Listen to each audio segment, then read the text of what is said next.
Guys नमस्कार। आप देख रहे हैं YouTube channel study centre for GS. तो आप लोगों को बहुत बहुत स्वागत है दोस्तों हमारे यूट्यूब चैनल में। और आज हम पढ़ने वाले हैं वर्णमाला में व्यंजन, ठीक है।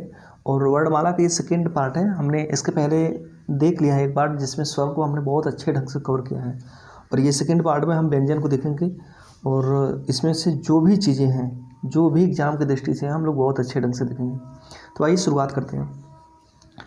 सबसे पहले हम इसकी परिभाषा देखेंगे, व्यंजन की परिभाषा देखेंगे। स्वर की सहायता से बोले जाने वाले वर्ण व्यंजन कहलाते हैं।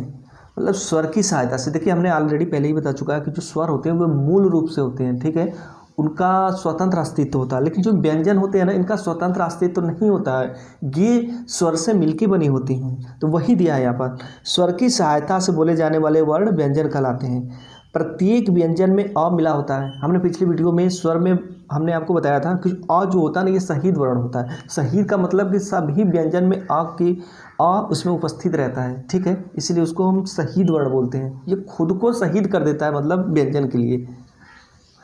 और मूल संख्या अगर पूछे तो व्यंजन की मूल संख्या 33 होती है और कुल संख्या 39 होती है। दोस्तों इसमें आप कन्फ्यूजन मत होइएगा, ये जो मूल संख्या है, क्योंकि अभी देखिए हमने व्यंजन की मूल संख्या 33 देखी है, बट अभी हम इस अंदर जाएंगे, स्पर्शी व्यंजन हो गया, वर्गीय व्यंजन हो गया, हम उसकी भी मूल संख्या देखेंगे। तो ये सब चीज़ें बड़ा कन्फ्यूजन वाली है। आप इसको थोड़ा कोरिलेट करके चलोगे ना तो सब समझ में आएगा। क्योंकि एक तो व्यंजन की टोटल मूल संख्या हो गई, अभी जो इसके आगे हम पढ़ेंगे वर्गीय व्यंजन आएगा जिसमें 25 होती है इनकी संख्या वर्गीय व्यंजनों की, उसमें भी मूल संख्या होती है। तो अगर मूल संख्या पूछे तो इस तरह से 2-3 मूल संख्याएं हैं, कोई वर्गीय है, कोई व्यंजन टाइप का है, तो इस तरह से आप लोगों को याद रखना है। तो आपका हो गया व्यंजन की जो मूल संख्या 33 और कुल संख्या 39 है। व्यंजन वर्ग जो होते हैं ना, कुल 6 भेद होते हैं। कितने? 6 भेद होते हैं। कौन कौन से होते हैं? स्पर्श व्यंजन होते हैं जो कि क से म तक होता है। उष्म व्यंजन होता है जो कि स होता है दोस्तों। संयुक्त व्यंजन होता है छत्र ज्ञ स्र, ये 4 होते हैं।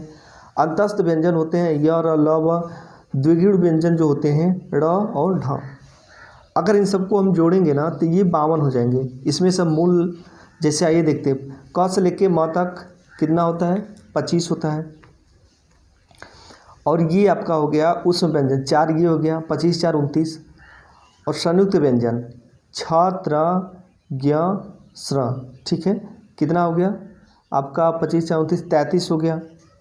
और ये हो गया 4, ये हो गया अंतस्थ व्यंजन, ये आपका हो गया 33 4 37 हो गया, प्लस द्विगुण व्यंजन जो है ड़ और ढ, ये 2 है, तो ये 39 हो गए। कितने हो गए? 39। ये देखिए कुल संख्या हो गई 39 हो गई। प्लस अगर हम बात करेंगे स्वर की भी, उसमें जोड़ेंगे तो 11 स्वर होते हैं, तो 39 और 11 आपके हो गए दोस्तों, टोटल हो गए 50 हो गए, ठीक है। उसके बाद 2 होते हैं अयोगवा, अंग और आह, तो हो गए टोटल 52। तो वर्णमाला में जो होती है इनकी संख्या टोटल 52 होती है, और जिसमें कि स्वर 11 होते हैं, 2 अयोगवा होते हैं, और आपके 39 जो होते हैं ये व्यंजन होते हैं, ध्यान रखिएगा। अभी हम इसमें दोस्तों बताएंगे कि जो मूल संख्या 33 होती है ये कौन कौन सी होती है, ठीक है। इसमें कौन से कुल संख्या में से जो होती है व्यंजन वो नहीं है इसमें, तो हम उसके बारे में भी पढ़ेंगे, डिस्कस करेंगे। आइए सबसे पहले हम देखते हैं स्पर्श व्यंजन। अब हम सभी को एक एक टॉपिक लेकर के बहुत अच्छे ढंग से कवर करेंगे। स्पर्श व्यंजन क्या होता है? जिन व्यंजनों का उच्चारण करते समय हवा फेफड़े से निकलते हुए कंठ, तालु, मूर्धा, धातु या होठ का स्पर्श करे। देखिए इसके हेडिंग से ही पता चल रहा है स्पर्श व्यंजन मतलब कि स्पर्श करना। अब क्या स्पर्श करना? हवा स्पर्श करना। जैसे कोई व्यंजन को हम बोलते हैं ना, कोई उच्चारित करते हैं, तो हमारे मुख से हवा निकलती कि नहीं निकलती? निकलती है ना। तो वो हवा जो है ना, ये स्पर्श के आधार पर, मतलब किसको किसको स्पर्श कर रही है? कंठ को, तालु को, मूर्धा को, दांत को या ओठ को, ठीक है, इन सबको मतलब ओठ को स्पर्श करते हुए जा रही है। इसी के मतलब आधार पर हम स्पर्श व्यंजनों की संख्या देखेंगे। इनकी संख्या जो होती है, देखिए मूल संख्या 16 होती है, कुल संख्या 25 होता है। देखिए हमने आपको पहले ही बताया है कि व्यंजन की मूल संख्या 33 होती है, लेकिन स्पर्श व्यंजन की संख्या जो होती है 25 होती है, बट इसकी मूल संख्या 16 होती है। तो व्यंजनों की मूल संख्या 33 प्लस स्पर्श व्यंजन की मूल संख्या 16, व्यंजन और स्पर्श व्यंजन, वहाँ क्या, वहाँ संपूर्ण व्यंजन की बातें करा रहा है। यहाँ पर जो है व्यंजन के अंतर्गत जो स्पर्श व्यंजन है उसकी बात कर रहा है, ठीक है। तो उसकी मूल संख्या 16 है। कौन कौन से, आइए देखते हैं। देखिए हमने यहाँ पे एक डायग्राम बनाया है, ठीक है, इसके माध्यम से समझेंगे।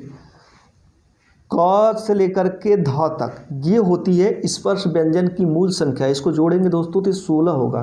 कितना होगा? 16। 1 2 3 4 4 8 4 3 12 4 4 16।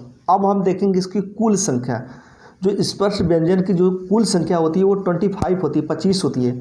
देखिए क ख ग घ ड़ 5 हो गया, 5 10 15 20 25 हो गए ना, 25। तो ये होगी आपकी कुल संख्या स्पर्श व्यंजन की, ध्यान रखिएगा, स्पर्श व्यंजन की। और अगर हम इनके उच्चारण स्थान की बात करें तो जो ये क वर्ग है ना, क ख ग घ ड़, ये टोटल जो लाइनिंग है ना, ये क वर्ग बोलेंगे हम। दूसरी को च छ ज झ य, तो इसको हम च वर्ग बोलेंगे। तीसरा ट वर्ग बोलेंगे, चौथे को त वर्ग और पाँचवें को प वर्ग बोलेंगे। लेकिन पता है हम इसकी उच्चारण स्थान देखें कि ये कहाँ से उच्चरित होते हैं। तो जो क ख वाला है ना, जो क वर्ग है ये कंठ से निकलता है। च वर्ग जो है ये तालव्य से निकलता है। ट वर्ग जो है मूर्धन्य से निकलता है। और ये जो त वर्ग है ये दंत से निकलता है, दंत से। प वर्ग ओष्ठ से निकलता है, ध्यान रखिएगा। एक लाइनिंग से है, ठीक है, आप लोग ध्यान रखिएगा इसको और याद कर लीजिएगा। और दोस्तों अगर इसका हम बात करें, इन पांचों वर्गों का जो पंचमाक्षर है, पंचमाक्षर मतलब पांचवा अक्षर, ठीक है, उसको हम नासिक्य बोलते हैं। क्या बोलते हैं? नासिक्य। देखिए ड़ य ड़ न म, ये क्या है? नासिक्य है। इनमें हम पांचों को नासिक्य बोलते हैं। इसको ध्यान रखिएगा, एग्जाम में सीधे पूछता है कि इनमें से नासिक्य व्यंजन कौन सा है। उसके बाद अच्छा ऊपर देखिएगा, ये अघोष अघोष कुछ लिखा है, सघोष सघोष, तो हम इसके बारे में देखेंगे। पहले इसके बारे में हम थोड़ी इसकी हेडिंग इसकी परिभाषा पढ़ेंगे, अघोष सघोष क्या होता है, उसके बाद हम इसके माध्यम से आपको समझाएंगे।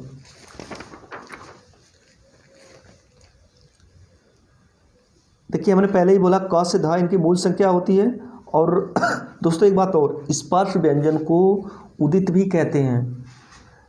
स्पर्श व्यंजन को उदित भी कहते हैं। ये देखिए बहुत ही इंपॉर्टेंट है, कहीं भी आ सकता है, ये आपको हर जगह नहीं मिलती, ठीक है ना। किताबों में ये सब चीज़ें आपको नहीं मिलने वाली कि स्पर्श व्यंजन को उदित भी कहते हैं, तो ध्यान रखिएगा इसको। ऊष्म व्यंजन, जिन व्यंजनों का उच्चारण करते समय वायु जो है मुख में घर्षण करे और गर्मी पैदा करे, इसे संघर्षी व्यंजन भी कहते हैं। ऊष्म का मतलब ही होता है गर्मी, ऊष्म का मतलब गर्मी, और संघर्षी का मतलब होता है लड़ाई करना, मतलब रगड़ना, लड़ाई करना या जो भी करना, संघर्ष करना। तो इसे ऊष्म व्यंजन भी बोलते हैं, प्लस इसको संघर्षी व्यंजन भी बोलते हैं, ठीक है। ऐसे व्यंजन जिनका उच्चारण करते समय वायु जो है, हवा जो है मुख में घर्षण करे और गर्मी पैदा करे, उसे ही संघर्षी व्यंजन कहते हैं। जैसे देखिए स ह, ध्यान रखिएगा 4 होते हैं। कितने? 4। उसमें व्यंजन कितने होते हैं? 4 होते हैं।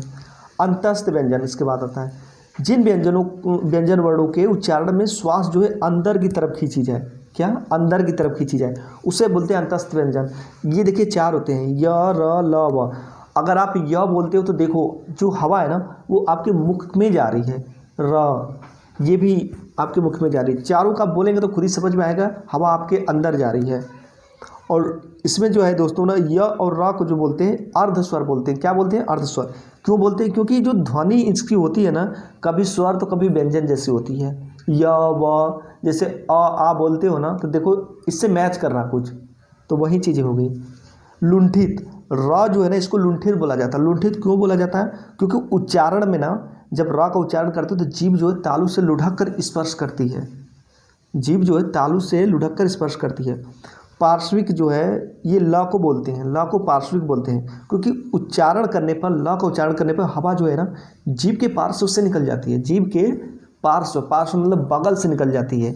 जब बगल से निकल जाती है तो इसीलिए इसको पार्श्विक बोलते हैं। उसके बाद आता है देखो दोस्तों द्विगुण या फिर उत्क्षिप्त व्यंजन। इसको बोलते हैं द्विगुण या फिर उत्क्षिप्त व्यंजन। इसको द्विगुण क्यों बोलते हैं? द्वि में से होता है 2 और गुण में से गुण, मतलब 2 गुण वाला, ठीक है, इसलिए हम इसको द्विगुण बोलते हैं। इसका परिभाषा देखें, इसमें 2 व्यंजन वर्णों के गुण पाए जाते हैं। ये देखिए ड़ ढ, ड़ ढ, ड़ ढ, ध्यान रखिएगा इसको। इसमें दो व्यंजन वर्णों के गुण पाए जाते हैं, इसलिए इसको द्विगुण बोलते हैं, इसको उत्क्षिप्त भी बोलते हैं, और इसको आगत व्यंजन भी बोलते हैं, इसको निर्मित व्यंजन भी बोलते हैं। ध्यान रखिएगा, द्विगुण बोलते हैं, उत्क्षिप्त बोलते हैं, आगत बोलते हैं, निर्मित बोलते हैं। ड़ ढ हिंदी के विकसित व्यंजन है। देखिए क्वेश्चन सीधे आपके एग्जाम्स में आएगा कि हिंदी के विकसित व्यंजन कौन है, उसमें दे देगा ऑप्शन। अब पढ़े ही नहीं रहोगे तो आप करोगे क्या, कुछ भी नहीं कर सकते। तो ध्यान रखिएगा इसको।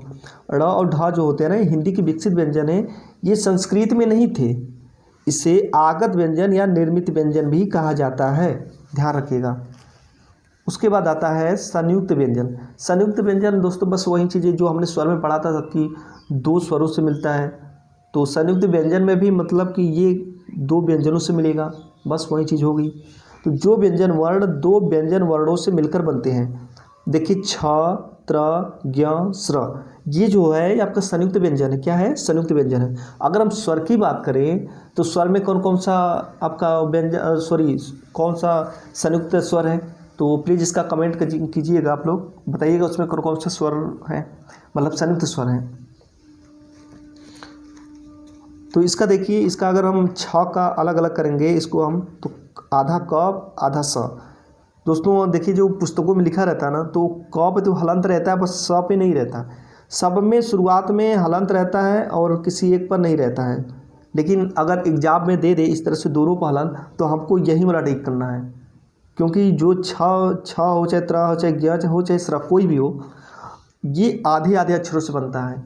एक आधा और एक पूरा रहेगा तो नहीं हो सकता, ठीक है ना, तब तो 1.5 अक्षर हो जाएगा, ठीक है। तो इसको ध्यान रखिएगा, दोनों आधा आधा अगर इस तरह से हलंत दोनों बदे तो उसी को टिक करना है, ना कि पुस्तकों वाला कि एक में हलंत दिया है दूसरे में नहीं दिया है तो उसको टिक करके आ जाए, नहीं, गलत हो जाएगा।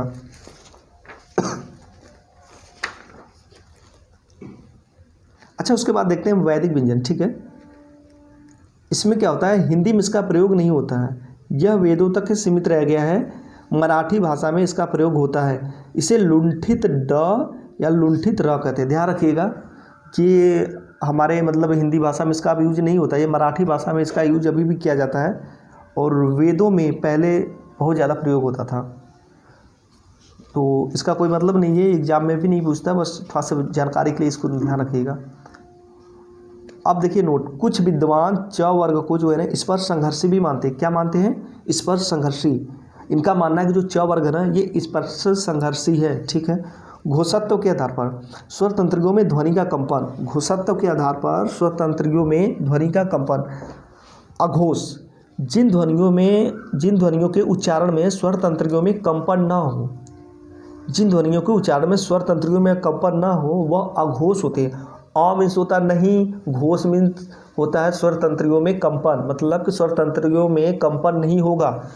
अ लग गया दोस्तों जहाँ पे, तो उसका मतलब अ का मतलब ही होता है कि नहीं, और जहाँ पर स लग जाता है आगे वहाँ पर होता है उसका मतलब साथ में। तो देखिए अघोष का मतलब कि जिसमें स्वर तंत्रियों में कंपन ना हो, वही सघोष मतलब घोष के पहले स लग जाए सघोष, तो इसका मतलब कि स्वर तंत्रियों में कंपन होता है। तो ध्यान रखिएगा अ और स अगर आगे लग जाते हैं तो,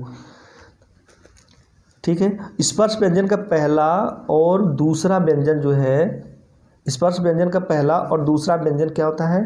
अघोष होता है। अब पहला और दूसरा व्यंजन क्या, देखिए जैसे क, हम लोग क ख ग घ बोलते हैं ना, तो क के नीचे वाली जो भी लाइनिंग है क च ट त प, ठीक है, उसको हम पहली लाइनिंग बोलेंगे, वो होगी आपकी पहली लाइन। फिर उसके बाद आता है ख, ख के नीचे जितने भी आपके व्यंजन रहेंगे ख छ ठ थ प, तो देखिए ये पहली लाइन हो गई, ये दूसरी लाइन होगी, ठीक है। तो ये जो होता है ये अघोष होता है। उसके बाद स स स, ध्यान रखिएगा, अभी हम डायग्राम से आपको समझाएंगे ना तो सब समझ में आएगा, फिलहाल के लिए आप इसको याद रखिएगा, पहला और दूसरा लाइनिंग वाला व्यंजन। उसके बाद आता है सघोष या घोष। इसमें क्या होता है दोस्तों कि जिन ध्वनियों को उच्चारण स्वर तंत्रियों में कंपन हो, हर वर्ग का तीसरा चौथा पांचवा व्यंजन। तो देखिए ग हो गया, ग वाली लाइनिंग हो गई, ग ज ड द ब, हर लाइन का देखिए, हर लाइन का ये तीसरा वो है अक्षर है, ठीक है। घ झ ढ ध भ, ये चौथा हो गया, ये पांचवा, तो तीसरा चौथा पांचवा व्यंजन, मतलब तीसरी लाइनिंग चौथी लाइनिंग पांचवी लाइन, ऊपर से नीचे तक तीसरी लाइनिंग, चौथी लाइनिंग, पांचवी लाइनिंग, और जो अघोष होता है वो ऊपर से पहली लाइनिंग, दूसरी लाइनिंग, ठीक है। क च ट त प ये अघोष हो गया। ख छ ठ थ फ ये भी अघोष हो गया। लेकिन जो सघोष होता है ये तीसरा लाइनिंग, चौथा लाइनिंग, पांचवा लाइनिंग, प्लस उसके बाद य र ल व ह प्लस सभी स्वर। अभी हम इसको डायग्राम समझाएंगे, सब माइंड में आपके घुस जाएगा, ध्यान रखिएगा, इसलिए चिंता करने की दिक्कत नहीं है। पढ़ लीजिए थोड़ा सा, उसके बाद अब समझाता हूँ। उसके बाद प्राणात्म के आधार पर ये क्या है, इसमें देखिए अल्प प्राण पहला, ठीक है। अल्प प्राण और महाप्राण के माध्यम से हम लोग इसको अलग अलग करेंगे।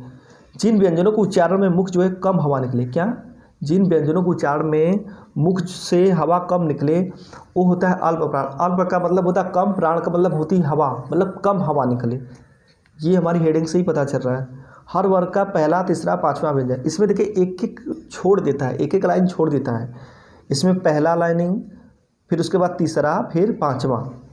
पहली लाइनिंग, तीसरी लाइनिंग, पांचवी लाइनिंग जो होती है अल्प प्राण होती है। तो बची कौन सी लाइनिंग, दूसरी और चौथी लाइनिंग बची। तो जो दूसरी और चौथी लाइनिंग बची तो महाप्राण में आएगी, ठीक है, वो आएगी महाप्राण में। महाप्राण क्या होता है, जिन व्यंजनों को उच्चारण में मुख से अधिक हवा निकले, ठीक है।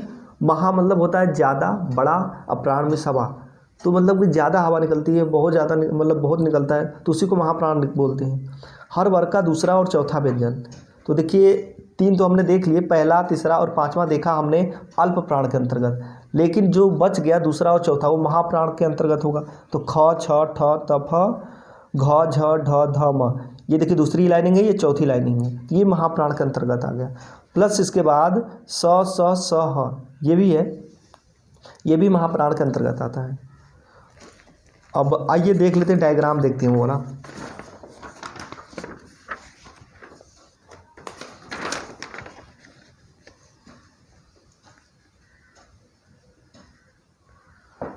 हाँ दोस्तों, ये देखिए हमने देखिए ऊपर लिखा है अघोष, सघोष, सघोष, सघोष, सघोष।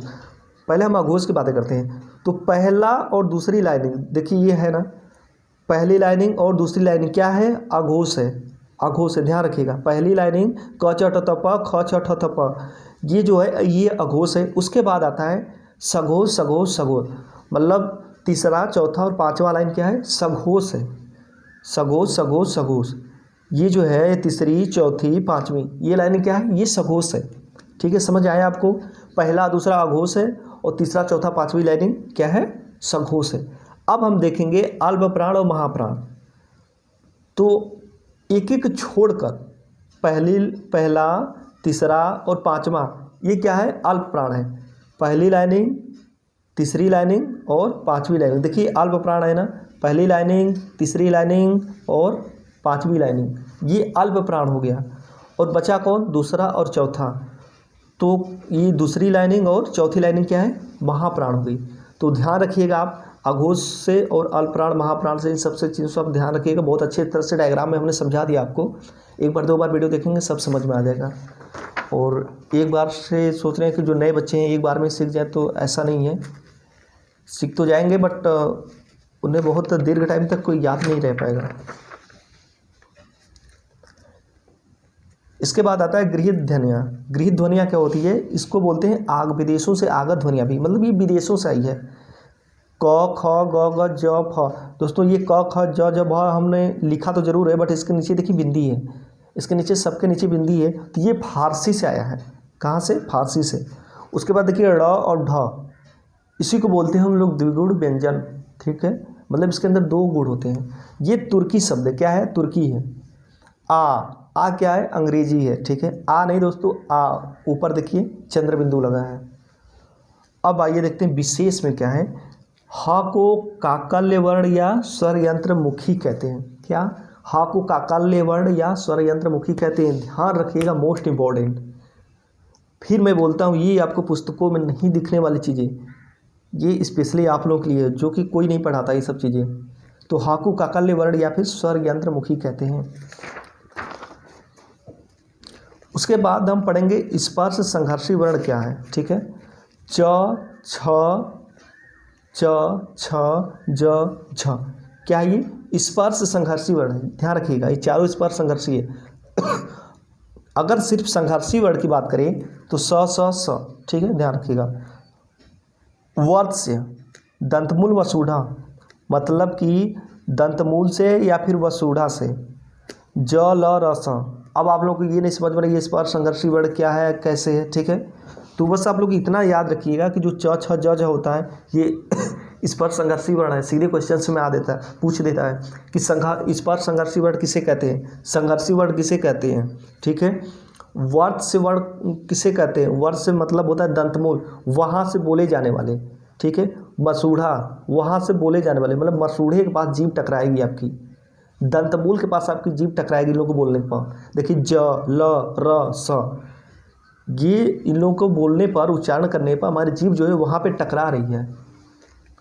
वर्णों के उच्चारण का स्थान पर अगर हम देखें तो इनका जो उच्चारण करते हैं कहाँ से उच्चरित होता है, आप लोग को अच्छी तरह से पता है, हमने बताया भी है।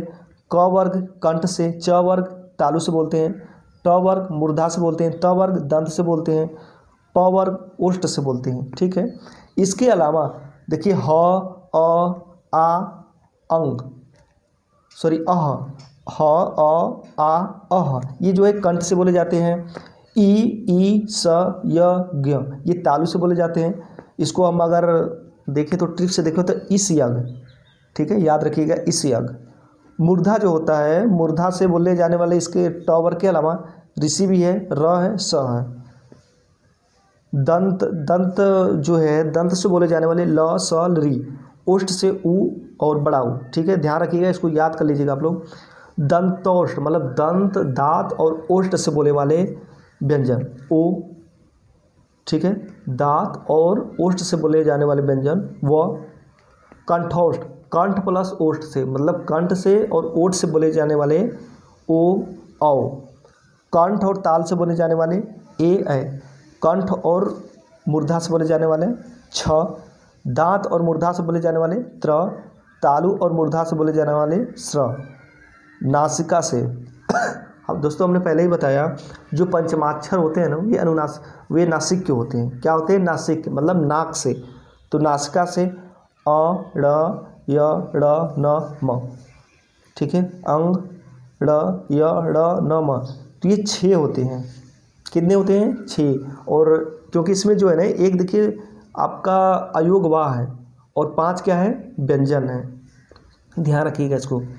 अच्छा, मूर्धा किसको कहते हैं? आप लोगों को, बहुत लोगों को नहीं पता होगा। जो मूर्धा उसको बोलते हैं ना कि अगर आप कुछ बोलते हो ना, जैसे हमने ट बोला तो जीभ जहाँ से लुढ़क के आ रही है ना, ध्यान रखिएगा, हमने ट बोलते समय जीभ जहाँ से लुढ़क के आ रही है उसी को मूर्धा बोलते हैं। आप बोलिए ट, ठ, ड, ढ, ड़, आप बोल रहे हैं ना तो एक जगह आपकी जीभ टकरा रही है, वहाँ मुड़ के टकरा रही है, उसी को मूर्धा बोलते हैं। तो दोस्तों इस तरह से हमने व्यंजन का पार्ट देखा और वर्णमाला आपका समाप्त हो गया। हमने बहुत अच्छे ढंग से कवर किया है, देख लीजिएगा इसको और हो सके तो नोट्स वोट्स बना लीजिएगा खुद से। और दोस्तों आप लोगों से एक विनम्र निवेदन है, हाथ जोड़ कर निवेदन है कि प्लीज़ वीडियो को आप लोग लाइक कीजिए, सब्सक्राइब कीजिए। करते ही नहीं है, बस आए पढ़ के निकल गए। अरे मालिक सब्सक्राइब कर लिया कीजिए, थोड़ा सा हमारे पर भी ध्यान दिया कीजिए। हम भी आप ही के लिए वीडियो बना रहे, मोटिवेट नहीं करेंगे आप लोग तो कैसे होगा बताइए? डीमोटिवेट कर देते हैं। ऐसे में वीडियो बनाने का मन करेगा आप लोगों के लिए? ठीक है, धन्यवाद।